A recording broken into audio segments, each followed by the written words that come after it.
Remember the Nashville shooter, the trans, confused, hateful bigot who attacked small children at a Christian school in Nashville, Tennessee.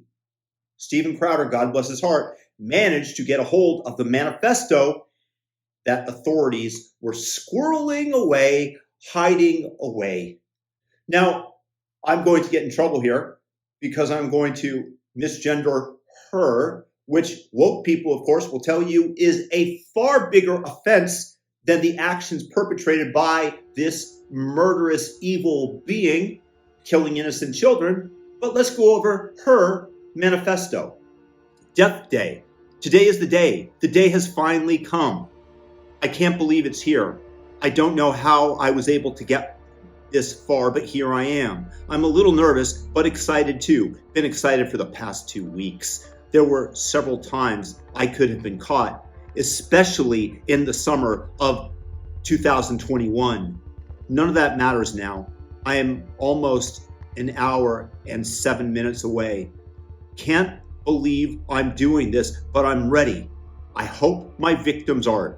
My only fear is that if anything goes wrong, I'll do my best to prevent any of that sort. God, let my wrath take over my anxiety.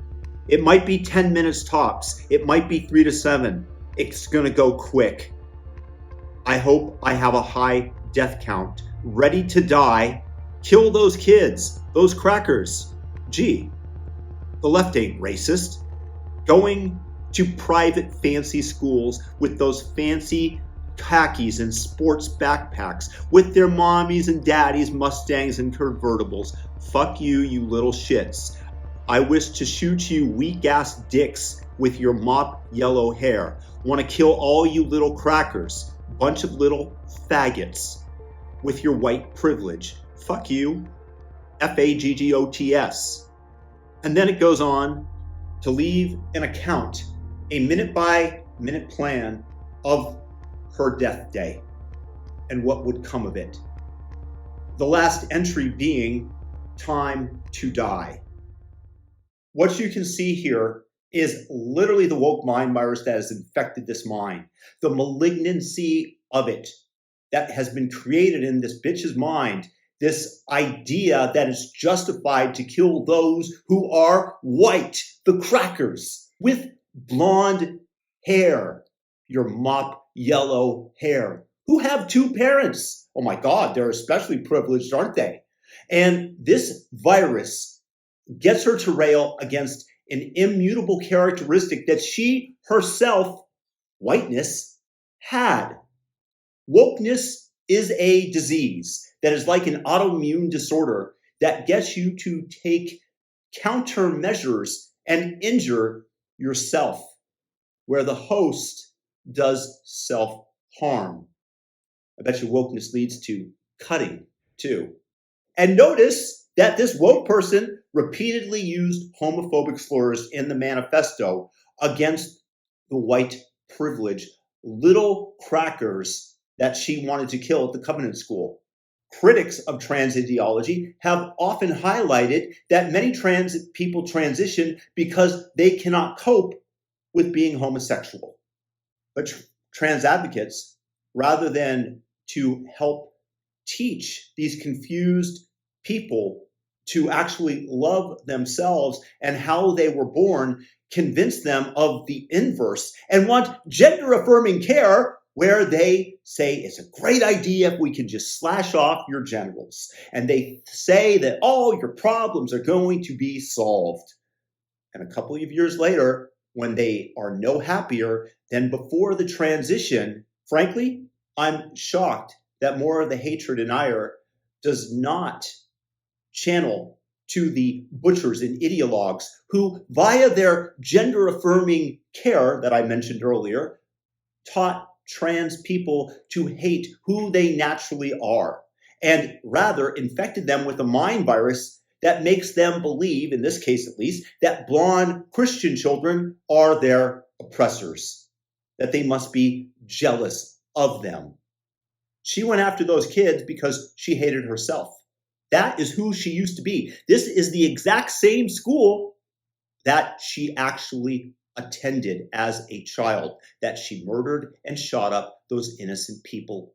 Now, here's a question for you guys. Why do you think that this manifesto was hidden by authorities until now? Because would you not agree that if it was a white supremacist writing such similarly horrible prose about black children and their nappy, disgusting, curly hair before targeting some of these innocent kids, that it would have been released immediately, and all of the media would be pinning the blame on Donald Trump and MAGA, and the Democrats would be up in arms, and MSNBC would bring out all the race baiters on their show? That would happen like that. You know it. I know it. The anti-woke, hate-fueled crime here did not comport with the narrative that they're trying to disseminate, that the elites want you to imbibe. It's the same reason why leftists are allowed to rampage and destroy cities and attack the White House and nearly burn down the guard post there, attack St. John's Church, injure Secret Service guards as they did on 5/29/2020. And you likely haven't heard too much about it, or how they're able to threaten Jewish students and praise Hamas murderers in colleges today, and get excused by the same administration that would expel you for the microaggression of commenting on beautiful, curly, nappy hair. We have a massive problem in America today, and it is called wokeness.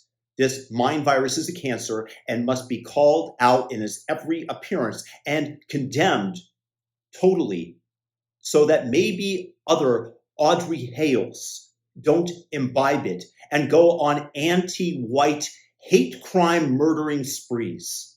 And to the authorities who demanded that this manifesto be hidden and continue to denigrate at the same time those who actually love America as racists, as dangerous, as a basket of deplorables. Perhaps, just maybe, those who are currently afflicted with the mind virus that the elites, the New York Times, the politicos, the Democrats are propagating, maybe they'll realize who the actual peddler of this poison that has debilitated their minds are, and they will actually turn their ire on you. Because let's face it, it's a lot better than the alternative of them going after innocent, blonde Christian kids.